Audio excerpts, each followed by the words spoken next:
Bonjour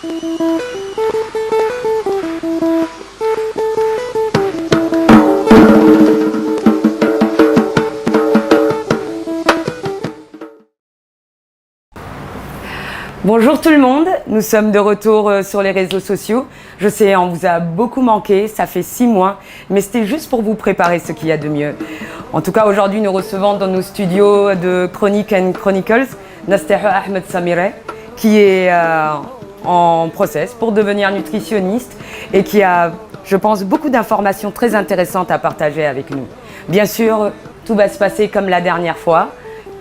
Première partie, on va parler de son parcours professionnel et personnel.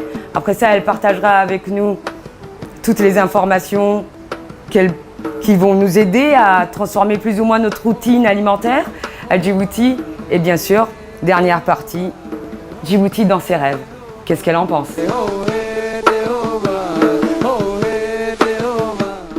Et encore une fois, j'espère que vous allez prendre beaucoup de plaisir à écouter notre invité, Nasteha Ahmed Samire. A tout de suite.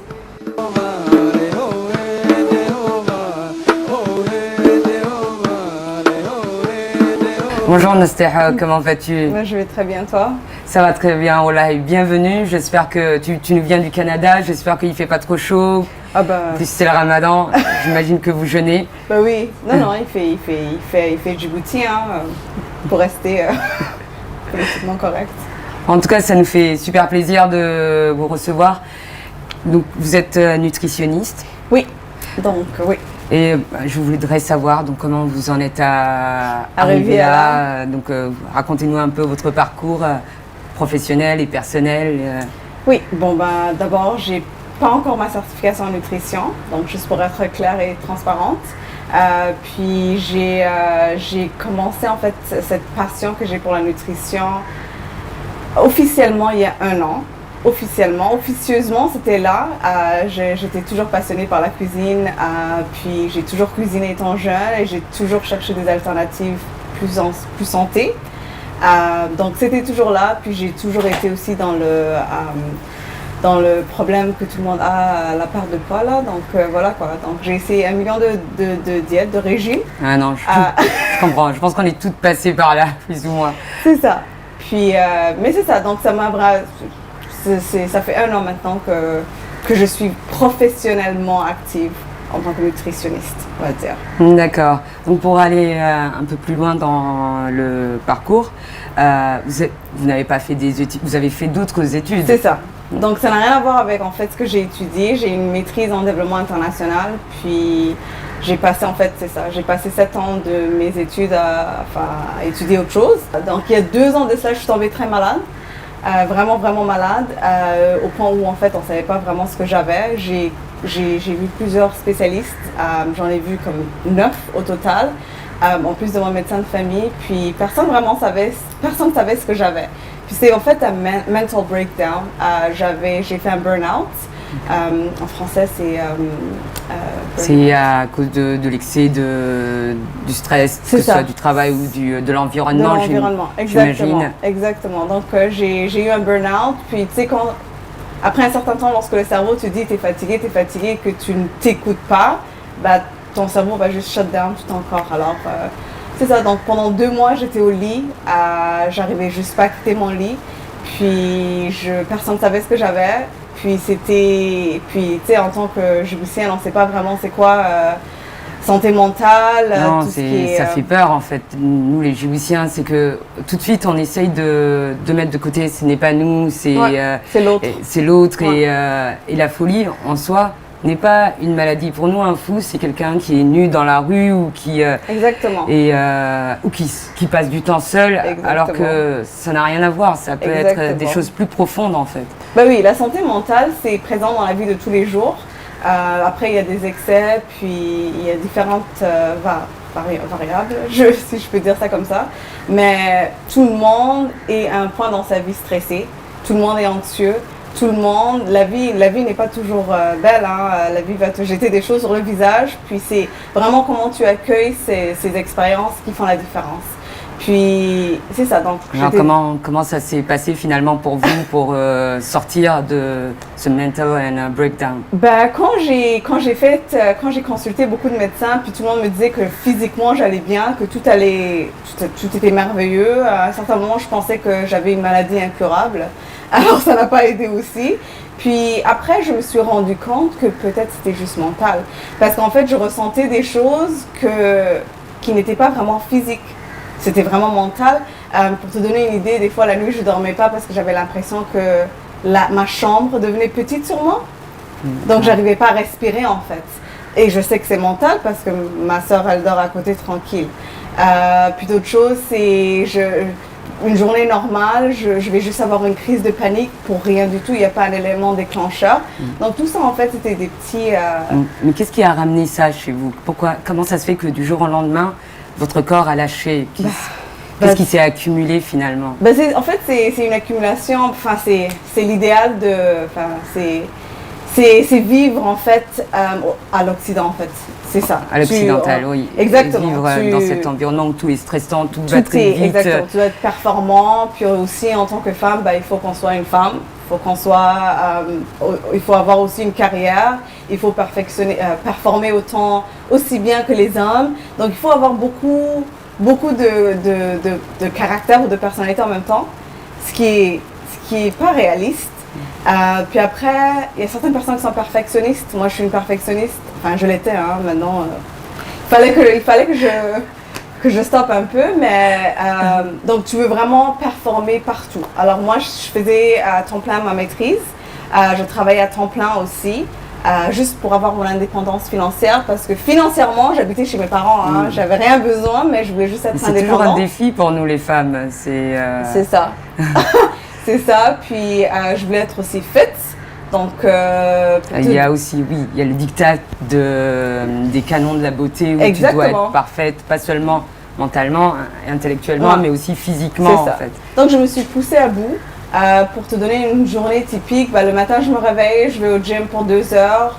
Dieu seul sait ce que je fais au gym pendant 2 heures.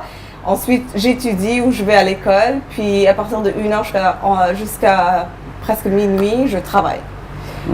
Puis ensuite je rentre à la maison, la journée qui suit la même chose. Puis en plus de ça, il n'y a pas de femme de ménage, tu es la femme de ménage, tu nettoies, Vive Djibouti. Exactement, donc c'est une accumulation de toutes ces choses-là. Puis la vie aussi, il y a des stress dans la vie, il y a des examens, il y a des défis personnels, j'imagine, des choses que tu as envie d'accomplir personnellement pour toi-même, pour te prouver des choses, j'imagine. Et finalement, c'est juste des angoisses et des stress qui ne sont pas nécessaires. Exactement. Qui sont pas nécessaires. Donc c'est ça qui a vraiment causé ce burn-out. Puis c'est ça, donc je me suis rendu compte que c'était mental. Puis en fait, c'est ça, j'ai eu une session de thérapie, c'est ça qu'on appelle? Oui. Je pense que vous avez...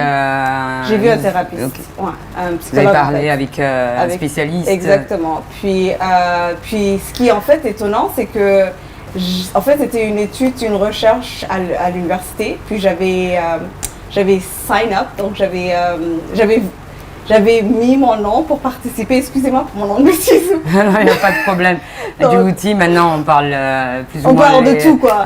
Le nouveau créole, c'est le mélange de français, anglais, somalien... N'importe quoi, voilà. Donc, bientôt, on va créer notre propre espace linguistique. Donc, j'ai voulu en fait participer à une étude, une recherche à l'université qui essayait de voir comment c'est possible de gérer l'angoisse ou d'aider une personne qui est en dépression sans utiliser la voie de la médecine moderne, donc sans médicaments ou autre. Puis j'avais sign up 6 mois plus tôt. Puis lorsque j'étais vraiment dans ce burn-out, ils m'ont appelé. Comme quoi Dieu fait les choses comme il veut. Donc ils m'ont appelé, puis j'ai participé à ça, puis c'était vraiment intéressant. J'ai vraiment beaucoup appris. Et moi je suis vraiment studieuse. Si j'aime quelque chose, il faut que je comprenne très bien comment ça marche. Donc c'est ça, je voyais ce psychologue pendant 6 mois. Puis les 6 derniers mois, c'était vraiment juste un follow-up que j'avais. Puis j'ai appris des techniques de relaxation, coping mechanisms, ce qu'on appelle, puis juste pour gérer avec le stress, j'ai appris que en fait le fait que je sois stressée, c'est juste ma perception des choses, qu'il fallait que je me change, que le monde est ce qu'il est. Et c'est à moi de voir comment j'accueille mes expériences dans la vie. Donc en gros, cette expérience, cette partie de ma vie m'a beaucoup aidée, personnellement. Donc c'est ça. Et la nutrition, elle a fait partie des choses Oui. Oui. D'accord. Comment alors c'est ça. En fait, la nutrition, c'est une part très grande parce que lorsque j'ai vu ces spécialistes et qu'il y a rien qui fonctionnait pour moi, non seulement j'étais pas bien physiquement, mais aussi comme mon visage, j'ai eu des problèmes avec ma peau, mes cheveux et tout ça. Puis les médicaments qu'on me donnait, ça marchait pas, ça me rendait encore plus malade. Puis le médecin, en fait, je suis pas en train de dire que les médecins servent à rien, au contraire, mais les médecins de nos jours, ils vont essayer de gérer, en fait, de soigner les symptômes et non pas la cause de la maladie en soi. Donc c'est ça. Alors moi, quand je suis allée voir, et puis un médecin, quand il comprend pas ce que tu as, il va te donner un antibiotique, hein, puis voilà quoi. Et après tout, il travaille avec les laboratoires pharmaceutiques, donc il faut consommer. Exactement. Puis les médecins, tu sais, l'ironie du sort, c'est que lorsqu'on va voir notre médecin, on s'attend à ce que notre médecin nous donne des conseils en nutrition, mange ci, mange cela, mais les médecins en fait n'ont que 3 à 4 heures de nutrition dans toute l'école de médecine, ce qui est rien. Donc un médecin, lorsque tu viens voir, tu as un problème, il sait quel médicament te donner, mais il sait aussi les effets secondaires qui viennent avec ça. Bien sûr. Donc ma nutrition, cette passion pour la nutrition que j'ai eue, c'est lorsque ces médicaments n'ont pas fonctionné pour moi, je me suis dit il faut que je prenne les choses en main. Alors j'ai changé comment je mangeais, donc j'ai essayé de vraiment manger le plus naturellement possible. Puis à l'époque, je ne savais pas ce que je faisais. Hein. Il y a eu des test and trials, il y a eu des fails, mais j'ai appris. J'ai beaucoup appris. Puis j'étais vraiment passionnée parce que ça a marché pour moi. Le fait que j'ai changé ma nutrition, les choses de base, hein, arrêter le sucre, arrêter l'huile raffinée, ces choses-là, je me sentais très bien. Tu sais, quand tu te sens physiquement bien, le mental accompagne. Complètement, complètement. J'ai cru comprendre que vous étiez végane à un moment donné. Oui. Je vous sais végane, hein? Incroyable. Est-ce que vous pouvez plus ou moins expliquer à notre audience ce que c'est être végane? Alors, vegan, c'est le terme en anglais. En français, c'est végétalien. Végétalien. Donc, tu n'es pas. Donc, c'est à niveau au-dessus. C'est plus végétarien. Tu n'es pas végétarien, tu es végétalien. Végétalien. Donc, tu manges ce que la vache mange en gros. Tu vas manger en fait. Tout ce qui n'est pas animal. Oui, exactement. Tu vas manger tout ce qui n'est pas animal, donc pas de viande. Après, il y a d'autres niveaux. Moi, j'ai arrêté aussi tout ce qui était les produits laitiers, donc, parce que le lait est inflammatoire, puis ça inflammait mon corps. Donc, j'étais vraiment vegan, mais comme... Donc, c'était quoi? Lait de soja, lait d'amande? C'est ça. Jusqu'à ce jour, c'est lait d'amande, lait de soja. Lait de soja, c'est pas bon pour les femmes, donc lait d'amande. Ok, d'accord. Puis, il y a d'autres sortes d'amande, de lait aussi, lait de riz. J'ai vu ça, lait de riz. Oui, ça goûte comme le lait, hein, étonnamment. Non, mais c'est juste... je suis en train de découvrir ça, en fait, dernièrement, parce que je suis en train de tester plusieurs types de produits et... J'avoue que c'est pas mal, j'ai jamais goûté, mais tu dis, mais il y a tellement d'alternatives et on n'y pense pas finalement, et parce qu'en général, on ne pense pas non plus à notre santé, on a tellement confiance en fait, notre métabolisme. Oui. Puis c'est difficile, j'ai remarqué, surtout les Joussiens, les Somaliens en général, de les faire sortir de leur routine. Donc, on a grandi avec Brice et Basta. C'est ce que je connais, puis c'est ce que je connaîtrai tout le restant de ma vie, mais je suis malade pourtant. Hein? Donc on va se plaindre, mais on ne veut pas regarder la réalité en face. Mais en fait, on va se plaindre, mais on ne va jamais passer à l'action pour changer justement nos habitudes. Exactement.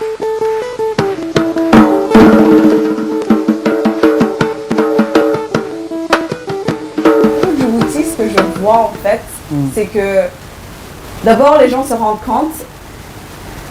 C'est inévitable en fait, les gens vont finir par se rendre compte que la nutrition est très importante. Puis petit à petit les gens remettent les choses en question. Déjà pour te donner une idée, depuis que j'ai commencé en fait mes réseaux sociaux, il y a beaucoup de Djiboutiennes, surtout des femmes, qui m'approchent pour des questions de base qu'autrement ils seraient partis au coiffeur pour demander j'ai des chutes de cheveux, qu'est-ce que je dois faire. Mais elle vient me voir puis ils disent qu'est-ce que je dois manger, qu'est-ce qui cause cela. Donc elles sont conscientes de cela. Puis le futur pour Djibouti, c'est comme à l'Occident, hein, les entreprises, en fait, les entreprises suivent la demande. Alors, si le consommateur change ses habitudes de consommation, ce qu'il mange, éventuellement, le marché va suivre. Donc, le changement commence avec nous. Puis, le simple fait de retirer le sucre de son régime, il y a un changement drastique dans comment on peut se sentir, surtout les femmes. Parce que le sucre est inflammatoire, puis etc., etc. Donc, c'est vraiment juste avoir cet esprit ouvert, accueillir les nouvelles idées, ne pas se restreindre à ça, c'est comment ça a toujours été, puis c'est comment ça va rester. Et la plupart du temps, les gens se disent, si on enlève par exemple le sucre, manger aussi trop de viande parce qu'il paraît que notre ventre, notre estomac ne digère pas bien la viande. Mais tous ces nourritures ramènent une certaine des vitamines, des apports. Aujourd'hui, la plupart des gens se demandent justement, ok, j'arrête ça, mais justement à Djibouti, on comprend peut-être pas ça non plus. Ok, j'arrête ça, mais je le remplace par quoi?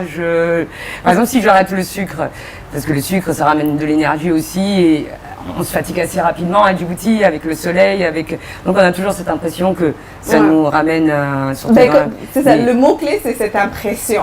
Parce que le sucre n'est pas naturel. Le sucre, le corps, lorsqu'on mange le sucre, ne reconnaît pas le sucre. C'est pour ça qu'on engraisse, parce que la graisse, en fait, c'est juste le corps qui va stocker la graisse pour utilisation dans le futur, au cas où quelque chose. En train de mourir de faim. Exactement. Mais le sucre n'est pas naturel. Donc, ce qui est naturel, c'est le sucre naturel des fruits, c'est le miel, c'est les sirops. Donc, c'est ces choses-là que le corps. Puis, le sucre, en fait, c'est anti-calorie, ce qu'on appelle. Donc, non seulement il n'y a rien de bien dans ça, mais en plus il n'y a pas de minéraux, il n'y a pas de vitamines, il n'y a rien. Donc c'est en fait c'est la pourriture. Correct.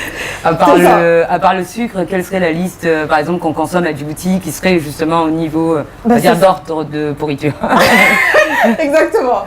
Tu vois, à Djibouti, récemment, lorsqu'on faisait des tours là, tu vois les camions qui rentrent puis qui ramènent le rachis. Puis ce que tu vois, en fait, c'est ce qu'on appelle la nourriture du tiers-monde, pour être correct. Je vois de quoi tu parles. Oui, tu vois les riz qui viennent, tu vois le sucre qui est comme... l'huile végétale, qui est la pire huile qui soit. Puis il vient vraiment en quantité. Donc les gens mangent ce genre de nourriture qui ne vient pas de notre tradition. Traditionnellement parlant, nous on mangeait pas du sucre, on consommait pas de l'huile, on consommait pas de la farine, tout ça, ça vient de l'Occident. Donc génétiquement parlant, les Djiboutiens, notre corps n'est même pas prêt pour accueillir ça. Donc c'est pas choquant de nos jours qu'on va voir des gens qui ont des c'est quoi, des pierres dans les reins, des cailloux dans les reins, des cailloux de voir les gens qui sont pas obèses mais qui sont diabétiques, de voir les gens qui sont en dépression, parce que tu sais, le sucre, il donne l'impression ça te donne un boost. Ça te donne un boost, de se sentir bien. Puis c'est ça, en fait, c'est juste temporaire, c'est comme le café. Plus tu consommes le café, plus ton système nerveux s'habitue, plus tu vas devoir consommer plus, mais c'est juste pour le moment. Après, il y aura une rechute. Donc c'est un mensonge, en fait. Donc la clé en fait c'est juste retourner à tout ce qu'on consommait. Alors par exemple, ce serait quoi aujourd'hui? Est-ce qu'on peut parler de Kamadi, Kamadi, Messir, Bour? Un Djiboutien typique, pour être courte, je dirais arrête le sucre. With all means. Après ça va être un challenge, mais juste arrête. Puis il n'y a rien qui se fait du jour au lendemain, tout est graduel. Donc diminuer le sucre. L'huile, en parlant de l'huile, on peut très bien cuisiner sans l'huile. Après, c'est être ouvert d'esprit. Et la seule huile, en fait, que notre corps travaille bien avec, c'est l'huile de coco. Coconut oil, parce que c'est saturé, ce qui fait que lorsque c'est en contact avec une température chaude, moléculairement parlé, il n'y a rien qui change. Donc, mais l'huile végétale, c'est complètement raffiné de 1. Puis lorsque tu manges ça, en fait, ça oxydise, puis ça fait en sorte que ton corps, il y a des choses, en fait, tu auras gastrique, tu auras l'abject, tu auras constipation, le corps ne le reconnaît pas. Donc c'est ça. Donc c'est le sucre, l'huile, la farine blanche. Si on peut consommer la farine brune, burka, c'est mieux parce que la farine brune n'est pas raffinée, puis tous les minéraux sont présents. La farine blanche, c'est coloré, hein, tu sais, c'est pas blanc pour rien. Hein. Donc ça, c'est les 3 qu'on devrait commencer avec. D'accord. Ça, c'est les 3 et consommer plus de légumes. Parce qu'à Djibouti, il n'y a pas vraiment de fruits à notre disposition, donc les légumes. Puis après, c'est ça. Après, c'est arrêter le cat. Puis voilà quoi.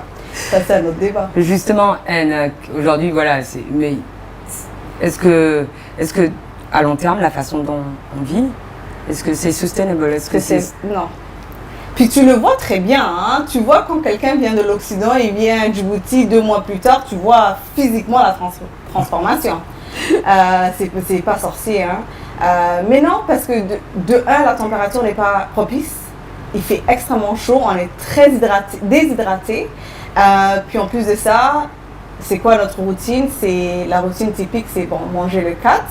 Le cat, bon, aujourd'hui, c'est un débat. Non, c'est tout un débat qu'on aura une autre fois peut-être, mais c'est culturel aujourd'hui. Après, il y a des gens qui, la plupart des gens cat, aujourd'hui, ça va être compliqué de faire la campagne pour ça va prendre plus de temps, mais qu'est-ce qu'ils doivent faire au moins pour éviter pendant qu'ils cat, tous les justement les effets néfastes du cat? Ben, tu vois, d'abord, moi, je pense que lorsque tu veux changer quelque chose dans ta vie, la meilleure chose à faire, c'est s'éduquer. Parce qu'aujourd'hui, tu peux pas dire à un homme de 30 ans, arrête de cater, bonne chance. Donc, il faut d'abord éduquer les gens, sensibiliser les gens, puis les gens d'abord, les gens se rendent compte de ces effets-là. C'est très présent. Puis après, tu sais, on dit, there's a fine line between religion and culture. Puis il y a des gens même qui vont dire, ben voilà, c'est le mariage, Ken Sadaqadi qui est le cat. Mais en quoi le cat est Sadaqa? Tu vois, donc c'est juste, c'est une allusion, enfin, bon. Moi, le cat, je suis très passionnée parce que j'ai fait ma thèse de maîtrise sur le cat, sur la Somalie, puis le développement, puis le cat, puis blablabla. Donc, je pense qu'aujourd'hui, si le cat n'était pas présent à Djibouti, on serait plus loin qu'ici, enfin plus loin que là où on est aujourd'hui. À la place de passer des heures assis, puis tu sais, tout est en modération. Mais la chose, c'est que chaque personne est différente. Il y a des gens qui sont capables de cater, mais aussi performer dans leur vie, hein, faire vivre leur vie normalement, mais c'est pas tout le monde qui est comme ça. Donc c'est se connaître soi-même, se remettre en question, puis savoir ses limites. Mais c'est ça, donc le Djibouti du futur, c'est son cat. Puis, moi aussi, je le vois son cat. Puis c'est inévitable. Hein. Non, à un moment donné, il faudra penser à légiférer, à empêcher nos jeunes d'en consommer. Puis c'est investir aussi dans la jeunesse, trouver des alternatives, parce qu'en fait, c'est qu'ils n'ont rien à faire. Hein. Bien sûr, de toute façon, comme on dit, l'oisiveté est mère de tous les défauts, donc j'imagine qu'à un moment donné... C'est ça. Je voudrais te demander en fait si est-ce que bientôt, à un moment donné, tu as l'intention de faire des conférences ou peut-être aborder ce type de sujet devant les Djiboutiens? Oui. Ça c'est mon ultimate goal. C'est vraiment mon but. L'objectif final. C'est vraiment ça. Puis je pense que les Djiboutiens vont écouter des Djiboutiens. Ça c'est vraiment notre mentalité. Hein. C'est un blanc, une autre personne vient puis il dit quelque chose, ils vont dire you know? Donc ça doit venir vraiment de nous. D'accord. Parce que c'est ça. En fait, c'est avec nos expériences qu'on peut leur dire que c'est possible aussi avec nous. Alors que c'est vrai, un étranger, on va se dire, de toute façon, il a une culture étrangère, il connaît rien à ma façon de vivre. Tout à fait d'accord, c'est ça, exactement. Puis il doit se relier à quelqu'un, puis je pense que c'est la raison, moi, franchement, mes médias sociaux, c'était the least of my things. Comme j'avais un Instagram, mais j'ai jamais utilisé mon Instagram, mais je vois que le futur, c'est les médias sociaux. Puis si tu peux être un exemple, c'est ça. Donc, autant en profiter. Autant en profiter.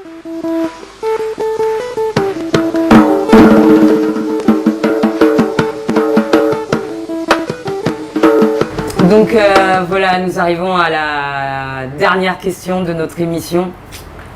C'est ma partie préférée. Djibouti dans tes rêves. J'ai toujours envie de savoir ce qu'il y a dans la tête des gens, comment les gens se projettent dans ce pays, peu importe ce qu'on vit aujourd'hui et comment l'histoire nous en fait, nous voit et va nous juger. En tout cas, voilà. Nastaha, Djibouti dans tes rêves. Wow. Fallait que tu me poses cette question il y a une semaine. J'aurais eu une semaine pour vraiment ponder. C'est beaucoup mieux comme ça. Comme ça, au moins, c'est spontané. C'est spontané. Tu dis ce que tu ressens. Djibouti dans mes rêves. Donc, Djibouti dans mes rêves, c'est vraiment un peuple qui va prendre en main leur destinée.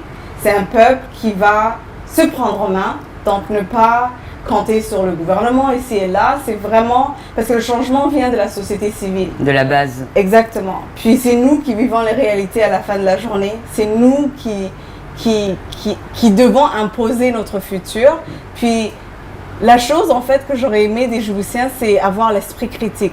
Ne pas accueillir toutes les informations qu'on entend, remettre les choses en question, tout en restant poli. Hein. On ne te dit pas d'aller insulter les gens. Hein. Il y a une manière de parler à quelqu'un, puis d'éduquer quelqu'un. Donc une Djibouti qui remet les choses en question, qui a un esprit critique, qui a une ouverture d'esprit, qui est capable de vivre avec l'autre qui n'est pas forcément pareil. Ça, c'est très crucial. Puis tu sais, notre diversité, c'est notre richesse. Hein. À la fin de la journée, parce que l'autre est différent, il est moins bon que moi, c'est avoir un esprit assez restreint pour être politiquement correct. C'est ça, c'est avoir un esprit assez ouvert pour accueillir ce qui est différent, s'éduquer entre nous, remettre les choses en question, prendre des choses dans nos mains, puis faire en sorte d'investir le plus possible dans notre jeunesse et dans nos femmes. Parce que à la fin de la journée, tu sais je ne sais pas si c'est Nanès, sans mal, mais quand tu éduques une femme et quand tu éduques un homme va rentrer à la maison avec son savoir. Mais une femme va le raconter elle va le partager avec tout le village, avec tout le monde. Exactement, donc c'est ça. Donc investir surtout dans notre jeunesse pour leur donner espoir, pour leur dire que tout est possible en fait dans la vie. Puis tu sais, l'économie change, hein. Maintenant il y a le e-commerce, tu n'es pas obligé d'aller travailler 9 à 5 pour pouvoir gagner ta vie, tu peux très bien vivre ta passion et faire make a living off of it. Donc c'est vraiment donner cette passion à notre jeunesse, cultiver vraiment ça, puis ça c'est peut-être personnel, mais aussi cultiver aussi notre identité nationale. Parce que nous, les Djiboutiens, même les Somaliens, hein, on s'assimile très facilement. On a une très, très, très forte... on est très fiers, on est un peuple fier, mais on ne connaît pas notre histoire. Puis si on ne sait pas d'où on vient, comment on va savoir vers où aller dans la vie, tu vois. Donc c'est ça. Donc en gros, c'est vraiment s'éduquer, remettre les choses en question, avoir l'esprit critique, avoir une ouverture d'esprit, dire que tout est possible et ne pas décourager notre jeunesse, changer la manière qu'on parle, arrêter d'être péjoratif, parce que même pour nous-mêmes, tu sais, c'est ça. Si tu vois quelqu'un qui fait quelque chose de différent, tu vas dire au lieu d'essayer de comprendre justement pourquoi, comment et à quoi ça peut nous servir finalement. Exactement. Parce qu'à la fin de la journée, comme tu dis, c'est que ça. C'est à quoi va nous servir ce que cette personne fait, quel est l'apport positif. Mais c'est vrai que tout de suite, les gens Oui, on est les meilleurs pour juger l'autre, mais on s'encourage pas. J'ai l'impression qu'il y a dans cette région des peuples très bornés. Très, très bornés. Et que le changement est toujours plus compliqué chez nous que chez les autres. Tu sais, quand je vois l'Éthiopie, quand je vois à côté le Somaliland, les gens... La culture est toujours la culture. Il y a des choses qui sont compliquées dans chaque pays. Mais quand il s'agit d'avancer, d'aborder la modernité, c'est plus compliqué pour nous, j'ai l'impression, pour les Djiboutiens. Alors qu'on a été plus exposés, je trouve, à la diversité, à la modernité. Nous devrions être nous devrions être la locomotive, en fait. Ceux qui mènent le train et les gens devraient danser sur le rythme qu'on aurait mis en place. Mais finalement, aujourd'hui, c'est nous qui suivons. Oui, mais je pense que le changement est inévitable, hein, man. Le changement est inévitable. Puis même lorsque tu étudies l'histoire dans le monde, lorsqu'on touche le plus bas, on ne peut que remonter. Tu vois, donc le changement est inévitable. Puis Puis on se rend compte que les gens remettent des choses en question. Déjà Bouti TV, hein, c'est nouveau, hein, puis les gens, voilà quoi. Bah, j'espère que justement, nous, c'est ça l'objectif, c'est de donner le rythme pour que tout le monde danse sur le rythme qu'on aura mis en place. En tout cas, j'espère que... Grand plaisir, c'était un grand plaisir de te recevoir dans les studios de Bouti TV et j'espère que tout ce que tu auras partagé avec nous, en tout cas que les gens ont entendu ton message parce qu'il est très important et que ça va conditionner aussi notre futur et le futur de nos corps, de notre mental. Donc va venir. Non, ça... Donc voici que se termine notre émission Chronique and Chronicles. Comme vous voyez, on a passé un moment très agréable avec Nasteho. J'espère que vous allez faire bon usage de tous ces conseils. Et moi, je vais vous quitter là. J'espère qu'on se verra à la prochaine édition. Nasteho, écoute, je me demandais, et comme ça, notre audience pourront vous joindre. Quels sont vos liens sur Internet? Alors moi j'ai une page YouTube, donc une chaîne YouTube en fait, Naz Ahmed. Puis malheureusement la chaîne est en anglais. Puis la raison pourquoi c'est en anglais, c'est que j'essaie de joindre de plus de personnes. J'ai aussi une page Facebook, Own Your Health. Puis ça c'est également en anglais. Mais je fais beaucoup de live ici et là en français. Puis d'ailleurs d'ici un an mon objectif principal, c'est de revenir ici et vraiment de travailler avec les Djiboutiens. Donc c'est ça, alors j'ai une page Instagram, Naz Own Your Health, une chaîne YouTube, Naz Ahmed, une page Facebook, Own Your Health. Donc c'est là où on peut me trouver. Donc c'est ça, sur ce, à la prochaine.